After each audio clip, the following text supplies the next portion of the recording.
Shabbat is important to the government, as are the needs of all citizens of Israel, including the need for safe and continuous transportation, Prime Minister Benjamin Netanyahu said at Sunday's weekly cabinet meeting, adding he regretted Health Minister Yaakov Litzman's decision to resign from the government. Netanyahu said that Litzman, who presented his letter of resignation to the cabinet Sunday because of work the Israel Railways performed on Shabbat, is an excellent health minister and has done a great deal for the health of the country's citizens.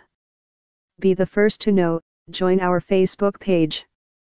Function D S ID var JS FJS equal D get elements batag name S 0 if D get element bid ID return JS equal D creatilement S JS.ID equal ID JSSRC equal / connect facebook.net/n_us/all JS number XFBML equal 1 and app ID equal 1634148068997 FJS parent node insert before JS FJS document script Facebook JS SDK. The Prime Minister added that all members of the coalition are interested in the continued existence of this government, and that he believes an intelligent solution will be found to the latest government crisis. Netanyahu's comments came at a meeting in which he also told the cabinet ministers that when he was asked recently what he viewed as the country's needs for the next 100 years, he replied,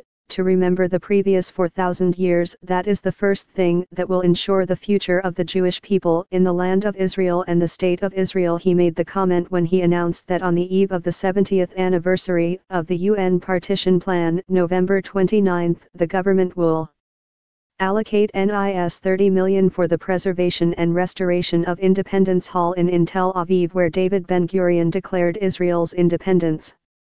That site is also to be used as a museum for the history of the Jewish people in Israel, he said. Netanyahu added that his government is intent on investing money and resources into preserving the country's historical sites, because we know that ultimately our future is tied to our past, and whole nations are being erased, cultures are disappearing from the face of the earth as a result of what he called a tsunami of globalism.